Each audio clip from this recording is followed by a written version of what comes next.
سورہ انفطار۔ سورہ انفطار کا تعارف۔ مقام نزول۔ سورہ انفطار مکہ مکرمہ میں نازل ہوئی ہے۔ آیات، کلمات اور حروف کی تعداد: اس سورت میں ایک رکوع، 19 آیتیں، 80 کلمے اور 327 حروف ہیں۔ انفطار نام رکھنے کی وجہ: انفطار کا معنی ہے پھٹ جانا، اور اس سورت کا یہ نام اس کی پہلی آیت میں مذکور لفظ انفطرت سے ماخوذ ہے۔ سورہ انفطار کے مضامین: اس سورت کا مرکزی مضمون یہ ہے کہ اس میں قیامت کی علامات بیان کی گئی ہیں، اور اس سورت میں یہ مضامین بیان ہوئے ہیں۔ نمبر 1، اس سورت کی ابتدا میں قیامت قائم ہوتے وقت کائنات میں ہونے والی ہیبت ناک تبدیلیاں بیان کر کے فرمایا گیا کہ اس وقت ہر جان کو وہ سب کچھ معلوم ہو جائے گا جو اس نے آگے بھیجا اور جو اس نے پیچھے چھوڑا۔ نمبر 2، انسان کو عطا کی جانے والی نعمتیں بیان کر کے اسے جھنجھوڑا گیا کہ کس چیز نے تجھے اپنے کرم والے رب عز و جل کے بارے میں دھوکے میں ڈال دیا اور تو نے اس کی نافرمانی شروع کر دی۔ نمبر 3، یہ بتایا گیا کہ ہر انسان پر کرامن کاتبین 2 فرشتے مقرر ہیں جو اس کے اعمال اور اقوال کے نگہبان ہیں، اور وہ اس کے تمام اعمال جانتے ہیں۔ نمبر 4، اس سورت کے آخر میں نیکوں اور بدکاروں کا انجام بیان کیا گیا اور قیامت کے دن کے احوال بیان کیے گئے۔ سورہ تکویر کے ساتھ مناسبت: سورہ انفطار کی اپنے سے ماقبل سورت تکویر کے ساتھ مناسبت یہ ہے کہ دونوں سورتوں میں قیامت کی ہولناکیاں اور احوال بیان کیے گئے۔ بسم اللہ الرحمن الرحیم۔ ترجمہ: اللہ کے نام سے شروع جو نہایت مہربان رحمت والا ہے۔ اذا السماء انفطرت وَإِذَا الْكَوَاكِبُ انتثرت وَإِذَا الْبِحَارُ فُجِّرت وَإِذَا الْقُبُورُ بُعْثِرَتْ عَلِمَتْ نَفْسٌ مَّا قَدَّمَتْ وَأَخَّرَتْ۔ ترجمہ: جب آسمان پھٹ جائے گا اور جب ستارے جھڑ پڑیں گے اور جب سمندر بہا دیے جائیں گے اور جب قبریں کریدی جائیں گی، ہر جان کو معلوم ہو جائے گا جو اس نے آگے بھیجا اور جو پیچھے چھوڑا۔ اذا السماء انفطرت، جب آسمان پھٹ جائے گا۔ تفسیر صراط الجنان میں ہے۔ اس آیت اور اس کے بعد والی 4 آیات میں قیامت کے احوال بیان کرتے ہوئے ارشاد فرمایا کہ جب آسمان فرشتوں کے نازل ہونے کے لیے پھٹ جائے گا اور جب ستارے اپنی جگہوں سے اس طرح جھڑ کے گر پڑیں گے جس طرح پروئے ہوئے موتی ڈوری سے گرتے ہیں، اور جب سمندروں میں قائم آڑ دور کر کے انہیں بہا دیا جائے گا اور میٹھے اور کھاری سمندر مل کر ایک ہو جائیں گے، اور جب قبریں کریدی جائیں گی اور ان کے مردے زندہ کر کے نکال دیے جائیں گے، تو اس دن ہر جان کو معلوم ہو جائے گا جو اس نے نیک یا برا عمل آگے بھیجا اور جو نیکی بدی پیچھے چھوڑی۔ ایک قول یہ ہے کہ جو آگے بھیجا اس سے صدقات مراد ہے، اور جو پیچھے چھوڑا اس سے میراث مراد ہے، اور یہ جاننا اعمال نامے پڑھنے کے ذریعے ہوگا، جیسا کہ ایک اور مقام پر اللہ تعالیٰ ارشاد فرماتا ہے: وَكُلَّ إِنسَانٍ أَلْزَمْنَاهُ طَائِرَهُ فِي عُنُقِهِ وَنُخْرِجُ لَهُ يَوْمَ الْقِيَامَةِ كِتَابًا يَلْقَاهُ مَنشُورًا اقْرَأْ كِتَابَكَ كَفَى بِنَفْسِكَ الْيَوْمَ عَلَيْكَ حَسِيبًا۔ ترجمہ: اور ہر انسان کی قسمت ہم نے اس کے گلے میں لگا دی ہے، اور ہم اس کے لیے قیامت کے دن ایک نامہ اعمال نکالیں گے جسے وہ کھلا ہوا پائے گا۔ فرمایا جائے گا کہ اپنا نامہ اعمال پڑھ، آج اپنے متعلق حساب کرنے کے لیے تو خود ہی کافی ہے۔ یا ایھا الانسان ما غرک بربک الکریم الذی خلقک فسواک فعدلک فی ای صورت ما شاء رکبک کلا بل تکذبون بالدین۔ ترجمہ: اے انسان، تجھے کس چیز نے اپنے کرم والے رب کے بارے میں دھوکے میں ڈال دیا، جس نے تجھے پیدا کیا، پھر ٹھیک بنایا، پھر اعتدال والا کیا، جس صورت میں چاہا تجھے جوڑ دیا؟ ہرگز نہیں، بلکہ تم انصاف ہونے کو جھٹلاتے ہو۔ یا ایھا الانسان اے انسان، تفسیر صراط الجنان میں ہے، اس آیت اور اس کے بعد والی 3 آیات کا خلاصہ یہ ہے کہ اے انسان، تجھے کس چیز نے اپنے کرم والے رب عز و جل کے بارے میں دھوکے میں ڈال دیا کہ تو نے اس کی نعمت اور کرم کے باوجود اس کا حق نہ پہچانا اور اس کی نافرمانی کی جو تجھے عدم سے وجود میں لے کر آیا؟ پھر اس نے تمہارے اعضاء کو ٹھیک بنایا اور تجھے پکڑنے کے لیے ہاتھ، چلنے کے لیے پاؤں، بولنے کے لیے زبان، دیکھنے کے لیے آنکھ اور سننے کے لیے کان عطا کیے۔ پھر ان اعضاء میں مناسبت رکھی کہ ایک ہاتھ یا پاؤں دوسرے ہاتھ یا پاؤں سے چھوٹا یا لمبا نہیں۔ پھر تمہیں لمبے قد والا یا چھوٹے قد والا، خوبصورت یا بدصورت، گورا یا کالا، مرد یا عورت، جس صورت میں چاہا تجھے جوڑ دیا۔ اور تمہارا حال یہ ہے کہ تم اللہ تعالیٰ کی ان کرم نوازیوں کو دیکھ کر بھی اس کی نافرمانی سے نہیں رکے، بلکہ تم انصاف کے دن کو جھٹلانے لگے اور اعمال کی جزا ملنے کے دن کا انکار کرنے لگ گئے۔ اللہ تعالیٰ کی نافرمانی کر کے اچھی جزا کی امید رکھنا بے وقوفی کی علامت ہے۔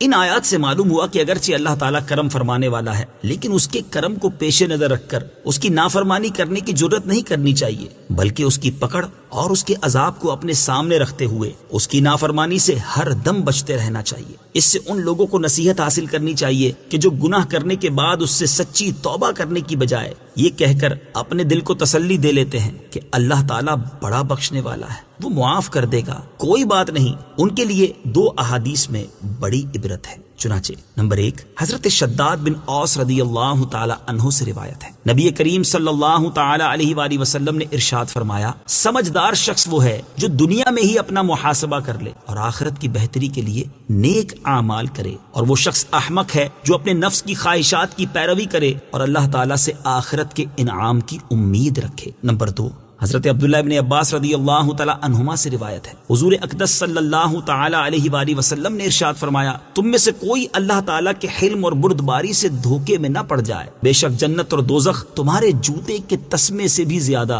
تمہارے قریب ہے۔ اللہ تعالیٰ ہمیں اپنی نافرمانی سے بچتے رہنے کی توفیق عطا فرمائے، آمین۔ وَإِنَّ عَلَيْكُمْ لَحَافِظِينَ كِرَامًا كَاتِبِينَ يَعْلَمُونَ مَا تَفْعَلُونَ۔ ترجمہ، اور بے شک تم پر کچھ نگہبان مقرر ہیں، کرامن کاتبین، معزز لکھنے والے، وہ جانتے ہیں جو کچھ تم کرتے ہو۔ وَإِنَّ عَلَيْكُمْ لَحَافِظِينَ، اور بے شک تم پر کچھ نگہبان ہیں۔ تفسیر صراط الجنان میں ہے، اس آیت اور اس کے بعد والی 2 آیات کا خلاصہ یہ ہے کہ اے لوگو، بے شک ہماری جانب سے تم پر کچھ فرشتے مقرر ہیں جو تمہارے اعمال اور اقوال کے نگہبان ہیں۔ وہ فرشتے اللہ تعالیٰ کی بارگاہ میں معزز ہیں اور تمہارے اقوال اور اعمال لکھ رہے ہیں تاکہ تمہیں ان کی جزا دی جائے۔ وہ تمہارے ساتھ رہنے کی وجہ سے تمہارا ہر نیک اور برا عمل جانتے ہیں اور ان سے تمہارا کوئی عمل چھپا نہیں۔ محافظ اور نگہبان فرشتے، ان فرشتوں کے بارے میں ایک اور مقام پر اللہ تعالیٰ ارشاد فرماتا ہے، إِذْ يَتَلَقَّى الْمُتَلَقِّيَانِ عَنِ الْيَمِينِ وَعَنِ الشِّمَالِ قَعِيدٌ مَا يَلْفِظُ مِنْ قَوْلٍ إِلَّا لَدَيْهِ رَقِيبٌ عَتِيدٌ۔ ترجمہ، اور جب اس سے لینے والے 2 فرشتے لیتے ہیں، ایک دائیں جانب اور دوسرا بائیں جانب بیٹھا ہوا ہے، وہ زبان سے کوئی بات نہیں نکالتا مگر یہ کہ ایک محافظ فرشتہ اس کے پاس تیار بیٹھا ہوتا ہے۔ اور ان آیات میں ہر اس انسان کے لیے نصیحت ہے جو اپنے اعمال کے حوالے سے انتہائی غفلت کا شکار ہے۔ حضرت فضیل بن عیاض رحمۃ اللہ تعالی علیہ جب اس آیت يَعْلَمُونَ مَا تَفْعَلُونَ کی تلاوت فرماتے تو کہتے، غافل لوگوں پر اس سے زیادہ سخت کوئی آیت نہیں۔ سورہ انفطار کی آیت نمبر 10، 11 اور 12 سے معلوم ہونے والی باتیں، ان آیات سے 6 باتیں معلوم ہوئیں۔ نمبر 1، انسان کی جان اور اس کے اعمال کی حفاظت کے لیے فرشتے مقرر ہیں۔ نمبر 2، فرشتے صرف انسانوں پر مقرر ہیں، دیگر مخلوق پر نہیں۔ نمبر 3، اللہ تعالیٰ کے کام اس کے بندوں کی طرف منسوب ہو سکتے ہیں کیونکہ حافظ و ناصر رب تعالیٰ ہے، مگر ارشاد ہوا کہ فرشتے حفاظت کرتے ہیں۔ نمبر 4، انسان کو بری جگہ نہیں جانا چاہیے تاکہ ہماری وجہ سے ان فرشتوں کو وہاں نہ جانا پڑے۔ نمبر 5، فرشتے اللہ تعالیٰ کی بارگاہ میں عزت والے کریم ہیں۔ نمبر 6، ان پر ہمارے چھپے اور ظاہر کوئی عمل پوشیدہ نہیں، تبھی تو وہ ہر عمل کو لکھ لیتے ہیں۔ ان الابرار لفی نعیم وان الفجار لفی جحیم یصلونها یوم الدین وما هم عنها بغائبین وما أدراك ما يوم الدين ثم ما أدراك ما يوم الدين يوم لا تملك نفس لنفس شيئا والأمر يومئذ لله۔ ترجمہ، بے شک نیک لوگ ضرور چین میں جانے والے ہیں اور بے شک بدکار ضرور دوزخ میں ہیں۔ انصاف کے دن اس میں جائیں گے اور اس سے کہیں چھپ نہ سکیں گے۔ اور تجھے کیا معلوم کہ انصاف کا دن کیا ہے؟ پھر تجھے کیا معلوم کہ انصاف کا دن کیا ہے؟ جس دن کوئی جان کسی جان کے لیے کچھ اختیار نہ رکھے گی اور سارا حکم اس دن اللہ کا ہوگا۔ ان الابرار لفی نعیم، بے شک نیک لوگ ضرور چین میں ہیں۔ تفسیر صراط الجنان میں ہے، اس سے پہلی آیات میں بندوں کے اعمال لکھنے والے فرشتوں کے بارے میں بیان کیا گیا اور اب یہاں سے عمل کرنے والوں کے احوال بیان کیے جا رہے ہیں۔ چنانچہ اس آیت اور اس کے بعد والی 6 آیات میں ارشاد فرمایا کہ بے شک وہ لوگ جنہوں نے فرائض کی ادائیگی اور گناہوں سے بچنے کے ذریعے اپنے ایمان کو سچا کر دکھایا، یہ ضرور نعمتوں سے بھرپور جنت میں جانے والے ہیں۔ اور بے شک کافر لوگ ضرور جلا کر رکھ دینے والی دوزخ میں جانے والے ہیں، اور وہ انصاف کے دن اس جہنم میں جائیں گے جسے وہ دنیا میں جھٹلاتے رہے، اور اس جہنم سے کہیں چھپ نہ سکیں گے۔ اور اے بندے، تجھے کیا معلوم کہ انصاف کا دن کیا ہے؟ پھر تجھے کیا معلوم کہ انصاف کا دن کیا ہے؟ انصاف کا دن وہ ہے جس دن کوئی کافر جان کسی کافر جان کے لیے کچھ اختیار نہ رکھے گی، اور اس دن سارا حکم اللہ تعالیٰ کا ہوگا اور وہی ان کے بارے میں فیصلہ فرمائے گا۔ یوم لا تملک نفس لنفس شیئا، جس دن کوئی جان کسی جان کے لیے کچھ اختیار نہ رکھے گی۔ تفسیر صراط الجنان میں ہے، یعنی قیامت کے دن کوئی کافر کسی کافر کو کچھ نفع پہنچانے کا اختیار نہ رکھے گا، اور نہ ہی کوئی مسلمان کسی کافر کو فائدہ پہنچا سکے گا۔ قیامت کے دن سے ہر ایک کو ڈرنا چاہیے۔ یاد رہے کہ اس آیت میں اگرچہ کفار کا حال بیان ہوا ہے کہ انہیں قیامت کے دن کوئی دوسرا کافر یا مسلمان نفع نہیں پہنچا سکے گا، البتہ اس دن کی سختیوں، ہولناکیوں اور شدتوں کے پیش نظر مسلمانوں کو بھی اس سے ڈرنا چاہیے۔ چنانچہ ایک مقام پر اللہ تعالیٰ ارشاد فرماتا ہے، واتقوا يوما لا تجزي نفس عن نفس شيئا ولا يقبل منها شفاعة ولا يؤخذ منها عدل ولا هم ينصرون۔ ترجمہ، اور اس دن سے ڈرو جس دن کوئی جان کسی دوسرے کی طرف سے بدلہ نہ دے گی، اور نہ کوئی سفارش مانی جائے گی، اور نہ اس سے کوئی معاوضہ لیا جائے گا، اور نہ ان کی مدد کی جائے گی۔ اور ارشاد فرماتا ہے، واتقوا يوما ترجعون فيه إلى الله ثم توفى كل نفس ما كسبت وهم لا يظلمون۔ ترجمہ، اور اس دن سے ڈرو جس میں تم اللہ کی طرف لوٹائے جاؤ گے، پھر ہر جان کو اس کی کمائی بھرپور دی جائے گی اور ان پر ظلم نہیں ہوگا۔ اور ارشاد فرماتا ہے، يا أيها الناس اتقوا ربكم واخشوا يوما لا يجزي والد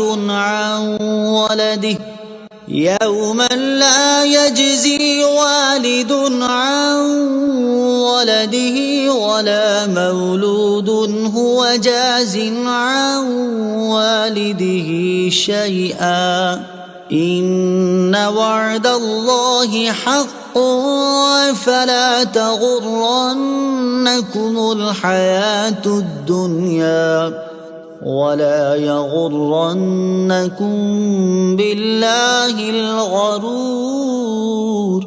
ترجمہ: اے لوگو، اپنے رب سے ڈرو اور اس دن کا خوف کرو جس میں کوئی باپ اپنی اولاد کے کام نہ آئے گا اور نہ کوئی بچہ اپنے باپ کو کچھ نفع دینے والا ہوگا۔ بے شک اللہ کا وعدہ سچا ہے، تو دنیا کی زندگی ہرگز تمہیں دھوکہ نہ دے اور ہرگز بڑا دھوکہ دینے والا تمہیں اللہ کے علم پر دھوکے میں نہ ڈالے۔ امام محمد غزالی علیہ رحمت اللہ الوالی فرماتے ہیں، قیامت کا دن وہ دن جس میں کوئی شک نہیں، یہ وہ دن ہے جس میں چھپی باتوں جیسے عقائد، اعمال اور نیتوں کو جانچا جائے گا۔ اس دن کوئی کافر جان کسی دوسرے کی طرف سے بدلہ نہ دے گی۔ اس دن کی ہولناکی اور شدت سے آنکھیں کھلی کی کھلی رہ جائیں گی۔ اس دن کوئی دوست کسی دوست کے کچھ کام نہ آئے گا۔ اس دن کوئی جان کسی کافر جان کے لیے نفع پہنچانے کا کچھ اختیار نہ رکھے گی۔ اس دن ان کفار کو جہنم کی طرف دھکا دے کر دھکیلا جائے گا۔ اس دن وہ کفار آگ میں اپنے چہروں کے بل گھسیٹے جائیں گے۔ اس دن ان کفار کے چہرے آگ میں بار بار الٹے جائیں گے۔ اس دن کوئی باپ اپنی اولاد کے کام نہ آ سکے۔ اس دن آدمی اپنے بھائی، ماں اور باپ سے بھاگتا پھرے گا۔ اس دن لوگ دہشت غالب ہونے کی وجہ سے بات نہیں کر سکیں گے اور نہ انہیں اس بات کی اجازت دی جائے گی کہ وہ کوئی عذر پیش کریں۔ یہ وہ دن ہے جو اللہ تعالیٰ کی طرف سے ٹلنے والا نہیں۔ اس دن لوگ بالکل ظاہر ہو جائیں گے۔ اس دن وہ آگ پر تپائے جائیں گے۔ اس دن نہ مال کام آئے گا اور نہ بیٹے کام آئیں گے۔ اس دن ظالموں کو ان کے بہانے کچھ کام نہ دیں گے اور ان کے لیے لعنت ہے اور ان کے لیے برا گھر ہے۔ اس دن تمام عذر رد کر دیے جائیں گے اور چھپی باتوں کو جانچا جائے گا۔ اس دن پوشیدہ باتیں ظاہر ہوں گی اور پردے اٹھ جائیں گے۔ اس دن آنکھیں جھکی ہوئی ہوں گی اور آوازیں بند ہوں گی۔ اس دن دائیں بائیں توجہ کم ہوگی، پوشیدہ باتیں ظاہر ہوں گی اور گناہ بھی سامنے آ جائیں گے۔ اس دن لوگوں کو ان کے گواہوں سمیت اللہ تعالیٰ کی بارگاہ میں پیشی کے لیے چلایا جائے گا۔ اس دن بچے جوان ہو جائیں گے اور بڑے نشے میں ہوں گے۔ اس دن اعمال کا وزن کرنے کے لیے ترازو رکھے جائیں گے، اعمال نامے کھولے جائیں گے، جہنم ظاہر کر دی جائے گی، کھولتا ہوا پانی جوش مارے گا، جہنم سانس لے گی، کفار مایوس ہو جائیں گے، جہنم کو بھڑکایا جائے گا، رنگ بدل جائیں گے، زبان گونگی ہو جائے گی اور انسان کے اعضاء گفتگو کریں گے۔ تو اے انسان، تجھے اپنے قریب رب عز و جل کے بارے میں کس چیز نے دھوکے میں ڈال رکھا ہے کہ تو دروازے بند کر کے، پردے لٹکا کر اور لوگوں سے چھپ کر فسق و فجور اور گناہوں میں مبتلا ہو گیا؟ تو لوگوں کے خبردار ہونے سے ڈرتا ہے، حالانکہ تجھے پیدا کرنے والے سے تیرا کوئی حال چھپا ہوا نہیں۔ جب تیرے اعضاء تیرے خلاف گواہی دیں گے اور جو کچھ تو لوگوں سے چھپ کر کرتا رہا وہ سب ظاہر کر دیں گے، تو اس وقت تو کیا کرے گا؟ اللہ تعالی ہمیں دنیا اور شیطان کے دھوکے سے محفوظ فرمائے اور اپنی آخرت کے بارے میں سچی فکر اور قیامت کے دن کا حقیقی خوف نصیب کرے، آمین۔ صدق اللہ العظیم۔